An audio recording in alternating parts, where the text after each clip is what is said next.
Okay, in this video I'm going to be talking about using trigonometry to resolve triangles. And what I mean by that is to basically find all the different sides and angles of a right triangle, but only using some certain given information that might not, and obviously not all the information that's about it.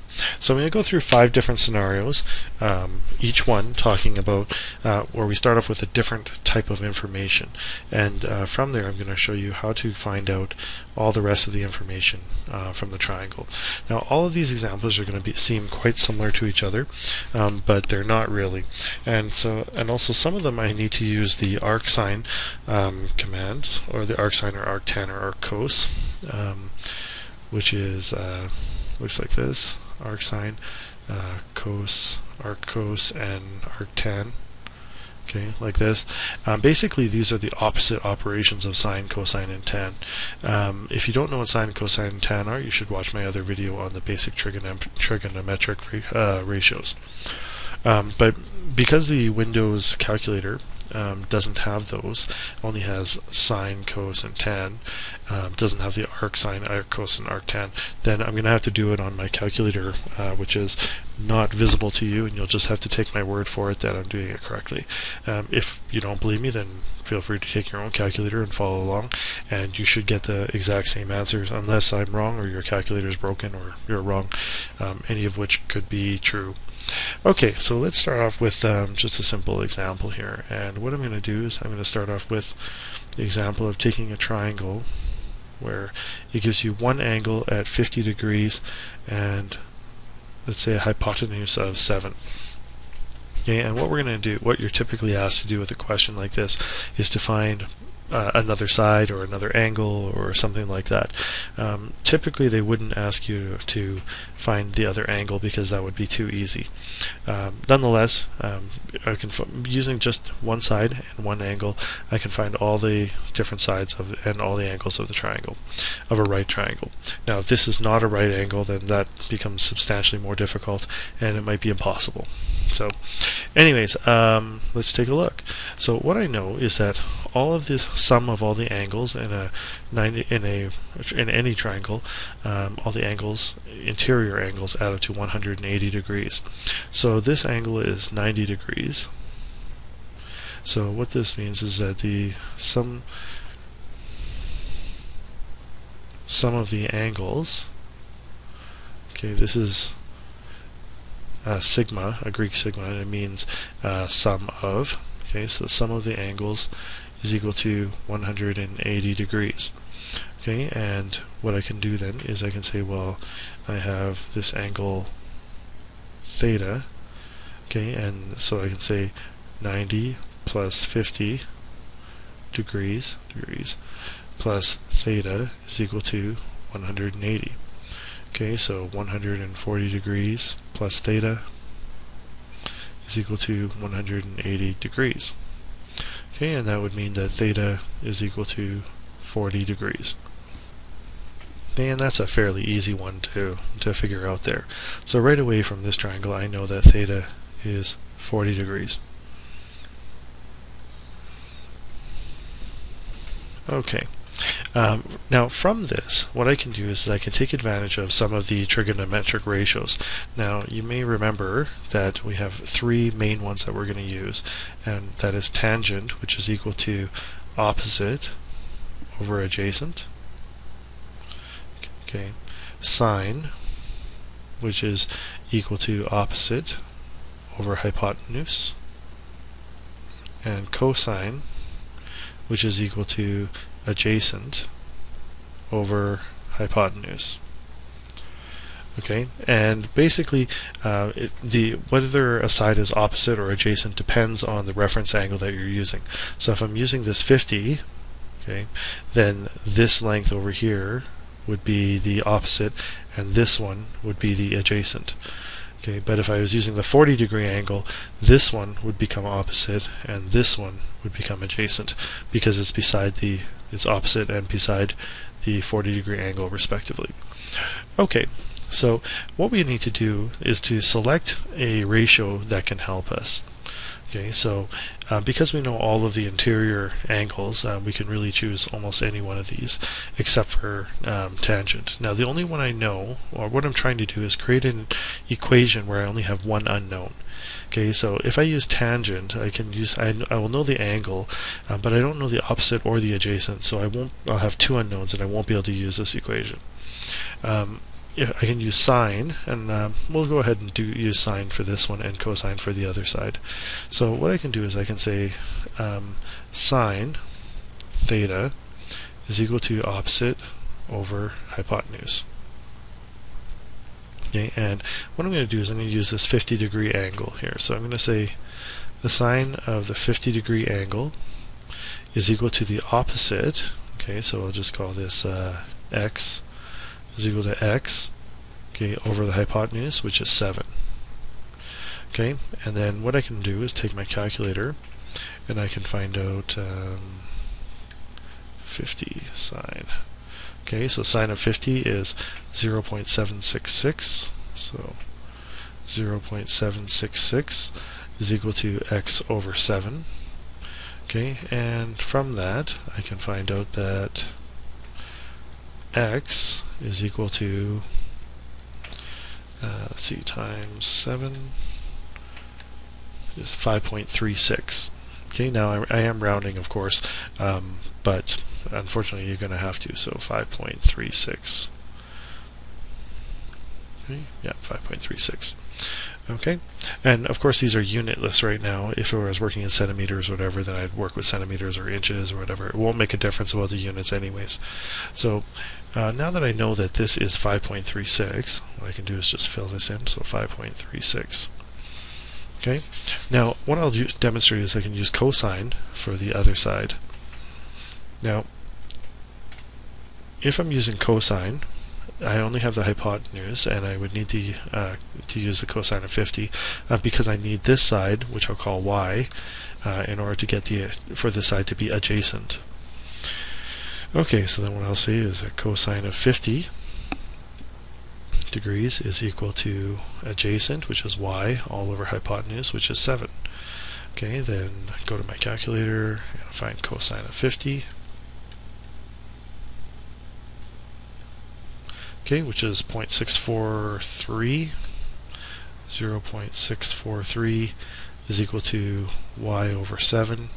And after I solve that, then I would get y is equal to, let's see, times 7 is equal to 4.499, so 4.5. Now, if you notice, I didn't round. Like, I round when I'm expressing it on paper, but I don't round on the calculator until the very end. And that's a really important thing, because otherwise, if you introduce rounding throughout your equations or throughout your solution, then you're basically adding error on error, and it's just going to make things really bad, so you won't get the right, or you're going to get a much worse answer at the end. Okay, so this is 4.5. Okay, now I can verify this and check it by using the Pythagorean theorem. Now, because these two have been rounded, and this is that error on error that I was talking about, I'm not going to get the exact same answer. Okay, but what I should do is if I square this, and if I square x and I square y and I add them together, then I should get 49, which is the square of the hypotenuse. And we'll see if that's what I got. Okay, so I already have this one in there, so what I'm going to do is square it, squared, okay, and then plus bracket 5.36 squared, close bracket, equals, and there I got 48.97, which is basically 49. Okay, so I can verify that this triangle has been solved correctly. Okay, and that's when we're starting with the hypotenuse and one angle. Okay, what I'll do next is I will do another triangle. Okay, but we're not going to have the hypotenuse. Okay, I'm just going to clean this up a bit here. Okay, so a similar one, but instead what we'll do is we'll say that this adjacent side is 7. So the side adjacent to the 50 is 7. Okay, and we'll see how that changes things. Okay, so again, using some of the interior angles, I would know that this is still 40 degrees. Okay, so what I can do though is I can now use, because I have an adjacent side, I can use cosine and I can use tangent, okay, because they both have adjacent sides in there. I'm going to start off with tangent here. So what I can say is that tan of theta is equal to opposite, okay, which is going to be x, okay, over the adjacent side, which is 7, okay. And so what I can do is I can say tan of 50 degrees is equal to x over 7. Okay, and what I can do then is say find the tangent of 50 degrees, which is 1.19. Okay, so 1.19 is equal to x over 7, and multiply that by 7. Okay, and I'll get 8.34. Okay, so x is equal to 8.34.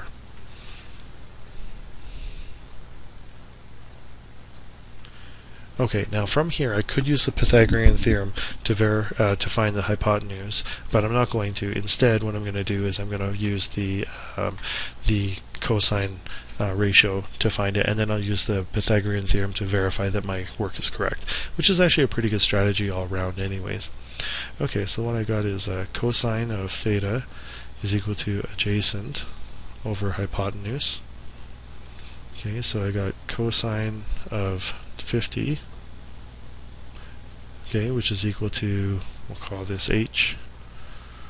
Okay, so adjacent, which is 7 over h. Okay, and I can rearrange this equation to say that h is equal to 7 divided by cosine of 50 degrees. Okay, and then from there I can say that h is equal to 7 divided by brackets 50 cos, okay, divided by the cosine of 50, and it's equal to 10.9 or 10.89. 10.89. Now, initially this seems to make sense because the hypotenuse has to be longer than all the other sides of the triangle, and it is. So it seems like just intuitively that it is correct. But we can verify it using the Pythagorean theorem again, and let's take a look. Okay, so 10.89 squared. Oops. Okay, so 10.89 squared. Now remember, I have rounded all of these values except for the 7, so I'm not going to be able to get the exact value. So I'm going to have, we'll call this y. So I'd get x squared plus y squared is equal to h squared. Okay, so I'd get 8.34 squared plus 7 squared is equal to 10.89 squared. Okay, 10.89 squared is 118.59 equals 118.59. Okay, 7 squared is 49, and I just need 8.34 squared. So 8.34 squared is 69.56. So 69.56. Okay, so I got 69.56 plus 49 is equal to 118.56, and that's very close. And again, the error is due to rounding, and so I'm fairly sure that this is correct. Okay, I was able to solve it using the ratios, and then also able to validate it separately using a different method. Okay, so I can be fairly sure that I'm actually correct. Okay, so I'm going to show you just another one quickly here. Well, maybe not so quickly. And what I'm going to do is give you basically the same type of thing. So last time we started off with this, and this time we'll move it to be here. Okay, so again, a very similar type of thing, and what I will do is I will just call this one to be the adjacent, so I'll call it A, okay, and I'll call this one O. Okay, so this is opposite, adjacent, hypotenuse. Okay, so what I can do is I can use tangent to find the value of a. So tangent of 50 degrees is equal to the opposite, which is 7, divided is equal to the opposite, which is 7, divided by a, which is the adjacent. Okay, and then what I get is a is equal to 7 divided by tan 50. Okay, and let's go take a look at the calculator. I've got 7 divided by open bracket 50 tan. Okay, and that is 5.87. Okay, so this is going to be 5.87 in length. Okay, so a is equal to 5.87. Okay, now for h, because I have the opposite and the adjacent, I could use sine or cosine, but I'm going to choose to use sine because this 5.87 is rounded. It's not the exact value, which means that I'm going to heap error on error if I use it. Instead, I'll use a 7, which is I know is the exact value, so I'm going to choose to use sine. So what I got is sine 50 degrees is equal to opposite, which is 7, divided by hypotenuse, which is h. Okay, and basically I have the same type of thing. Okay, so I got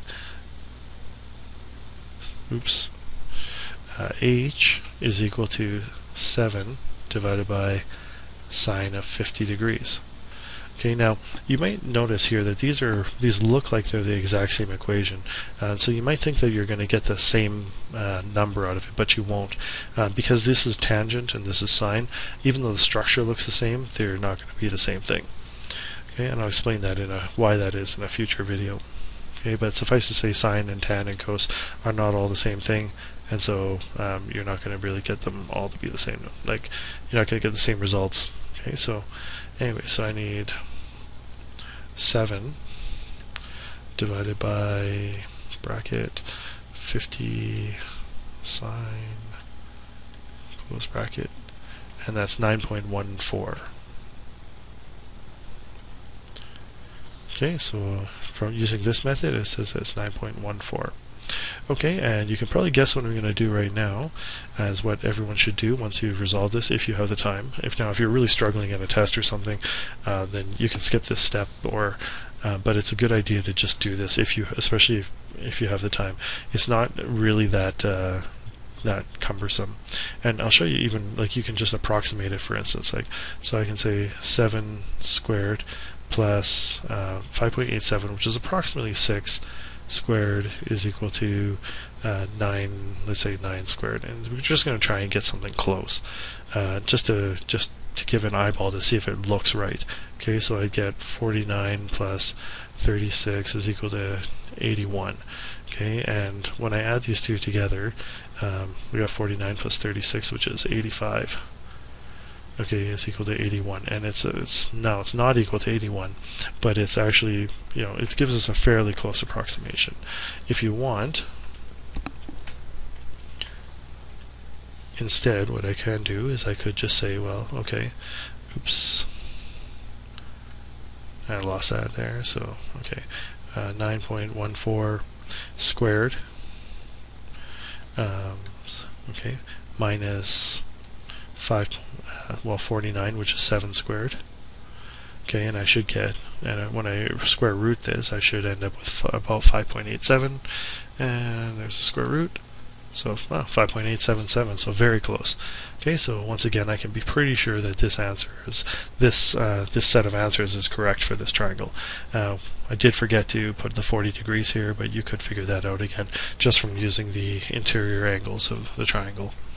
Okay, got basically 2 more examples here. Now these are all base examples where you start off with one side and one angle. But what if you don't have any of the angles?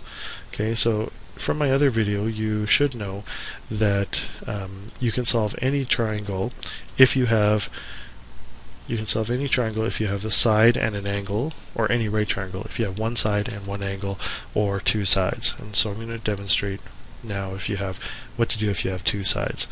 Okay, so let's say this was 7 and this was 10. Right? Then what would this have to be? Okay, well, what I would have to do is I could use the Pythagorean theorem to find this, but I'm not going to because I want to use the Pythagorean theorem as a way to verify at the end. Okay, I also need to find out what these angles are. Okay, now let's start off with theta here. Okay, and what I will do is I'll say that, well, if I'm looking at theta, 7 is the adjacent side to it. So I've got the adjacent and the hypotenuse, which is cosine. Okay, so what I got is cosine theta is equal to the adjacent side, which is 7, over the hypotenuse, which is 10. Okay, so that would mean that cosine theta is equal to 0.7. Okay, now what this means then is I have to go to my calculator and I'd have to say, well, in the arc cos of 0.7 is equal to theta. Okay, now this is usually that second function button with the cosine, so it's the second cos of 0.7. Okay, and let's see here. So,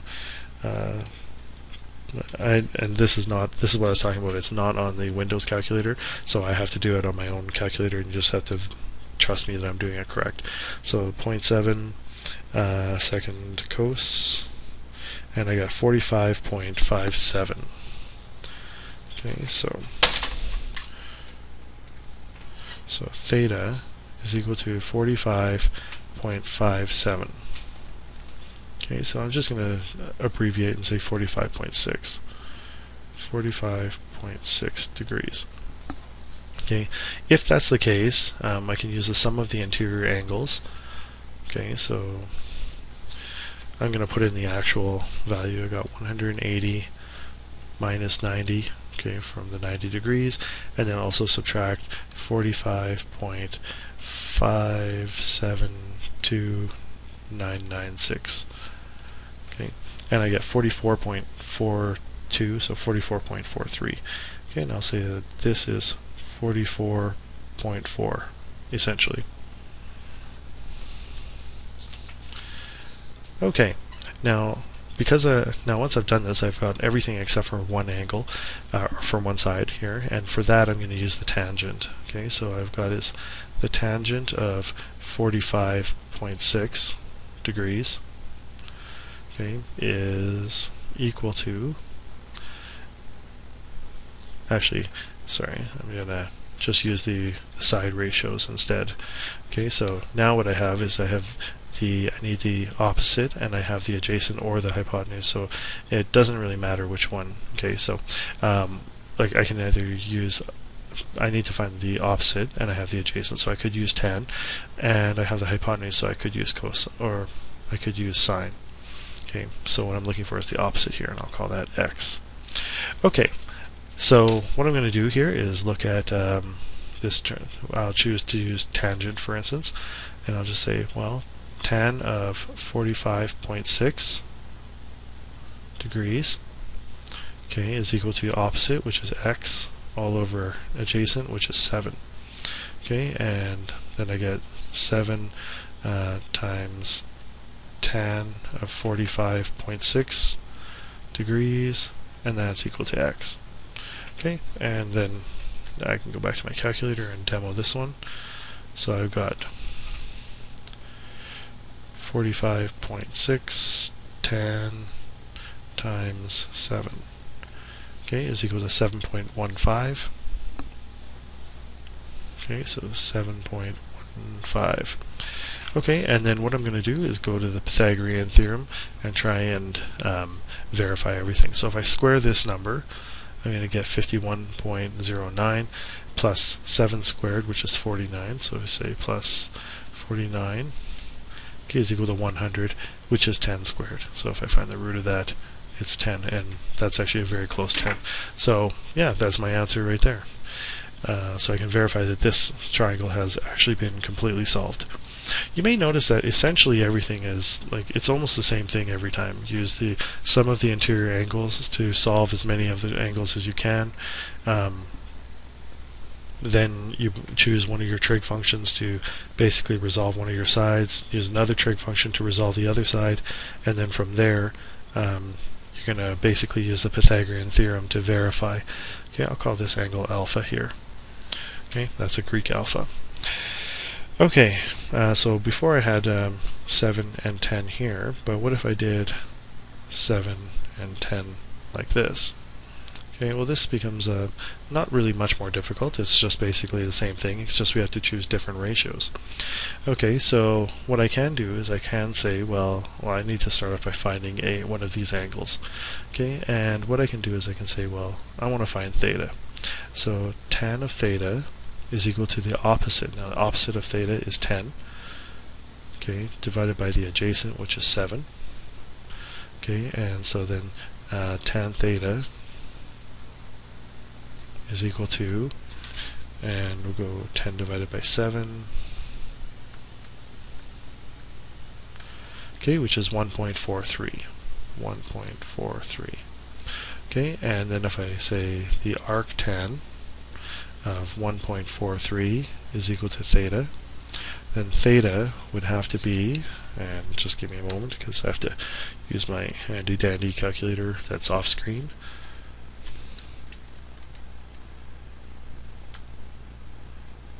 Okay, 10 divided by 7, and second tan, 55, almost 55 exactly. So this is 55 degrees. Now, if this is all going to come to 180 degrees, this is going to have to be about 35 degrees.